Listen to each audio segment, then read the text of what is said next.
ద్వితీయోపదేశ కాండము 22వ అధ్యాయము. నీ సహోదరుని ఎద్దు గాని గొర్రె గాని త్రోవ తప్పిపోవుట చూచిన ఎడల నీవు వాటిని చూడనట్లు కన్నులు మూసికొనక అగత్యముగా వాటిని నీ సహోదరుని యొద్దకు మళ్లింపవలెను. నీ సహోదరుడు నీ దగ్గర లేకపోయిన ఎడలను, నీవు అతని నెరుగకపోయిన ఎడలను దానిని నీ ఇంటికి తోలుకొని పోవలెను. నీ సహోదరుడు దాని వెతుకుచూ వచ్చు వరకు అది నీ యొద్ద నుండవలెను. అప్పుడు అతనికి దాని మరల అప్పగింపవలెను. అతని గాడిదను గూర్చియు వస్త్రమును గూర్చియు నీవు అలాగుననే చేయవలెను. నీ సహోదరుడు పోగొట్టుకొనినది ఏదైనను నీకు దొరికిన ఎడల అతడు పోగొట్టుకొనిన దానిని గూర్చి అలాగుననే చేయవలెను.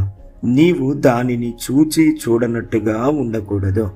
నీ సహోదరుని గాడిద గాని ఎద్దు గాని త్రోవలో పడియుండుట నీవు చూచిన ఎడల వాటిని చూడనట్లు కన్నులు మూసికొనక వాటిని లేవనెత్తుటకు అగత్యముగా సహాయము చేయవలెను. స్త్రీ పురుష వేషము వేసుకొనకూడదు, పురుషుడు స్త్రీ వేషమును ధరింపకూడదు. అలాగు చేయు వారందరూ నీ దేవుడైన యెహోవాకు హేయులు.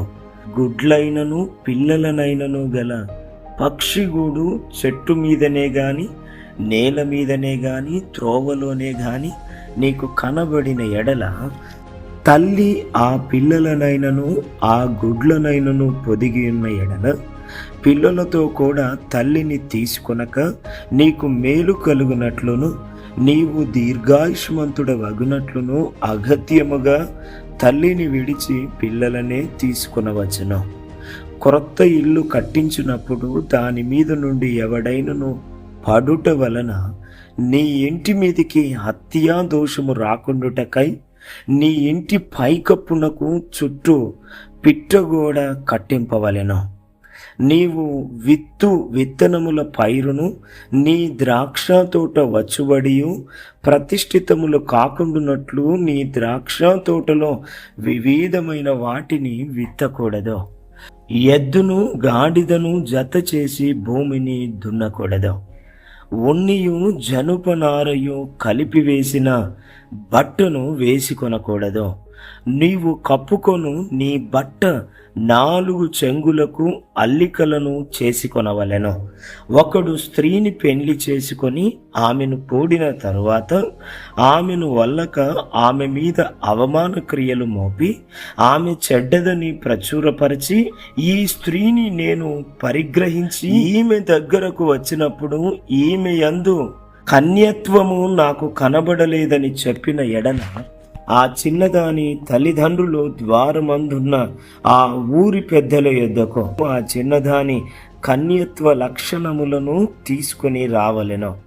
అప్పుడు ఆ చిన్నదాని తండ్రి, నా కుమార్తెను ఈ మనుష్యునికి పెండ్లి చేయగా ఇదిగో ఇతడీమి నొల్లక నీ కుమార్తె యందు కన్యత్వము నాకు కనబడలేదనియు అవమాన క్రియలు చేసినదనియు ఆమె మీద నింద మోపెను.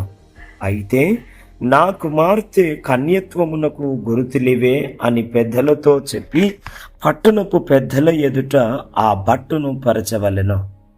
అప్పుడు ఆ ఊరి పెద్దలు ఆ మనుష్యుని పట్టుకొని శిక్షించి 100 వెండి రూకలు అపరాధముగా వాని యొద్ద తీసుకొని ఆ చిన్నదాని తండ్రికి ఇవ్వవలెను.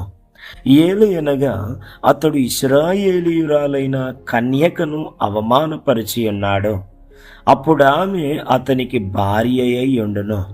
అతడు తాను బ్రతుకు దినములన్నిటను ఆమెను విడువకూడదు.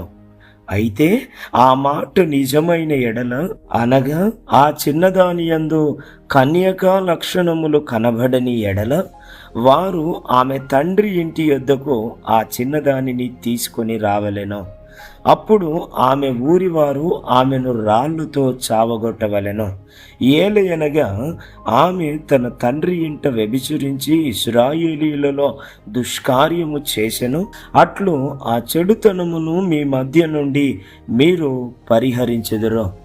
ఒకడు మగనాలితో శయనించుచుండగా కనబడిన ఎడల వారిద్దరూ అనగా ఆ స్త్రీతో శయనించిన పురుషుడును ఆ స్త్రీయును చంపబడవలెను. అట్లు ఆ చెడుతనమును ఇశ్రాయేలులో నుండి పరిహరించెదరు. కన్యక అయిన చిన్నది ప్రదానము చేయబడిన తరువాత ఒకడు ఊరిలో ఆమెను కలుసుకొని ఆమెతో శయనించిన ఎడల ఆ ఊరి గవిని యొద్దకు వారిద్దరిని తీసుకొని వచ్చి ఆ చిన్నది ఊరిలో కేకలు వేయకయున్నందున ఆమెను తన పొరుగువాని భార్యను అవమానపరిచినందున ఆ మనుష్యుని రాళ్లతో చావగొట్టవలెను. అట్లు ఆ చెడుతనమును మీలో నుండి పరిహరించెదరు.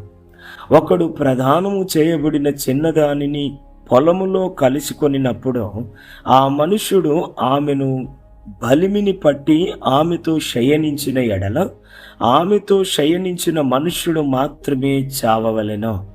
ఆ చిన్నదానినేమియో చేయకూడదు.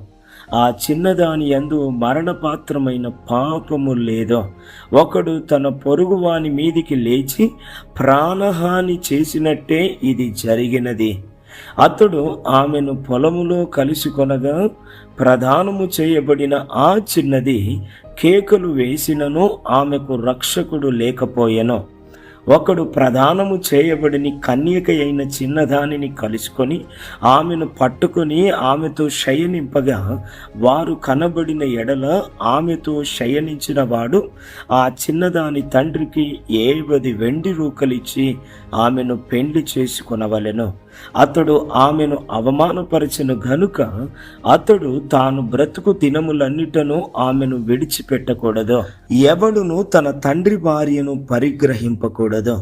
తన తండ్రి విప్పతగిన కోకను విప్పకూడదు. God bless you.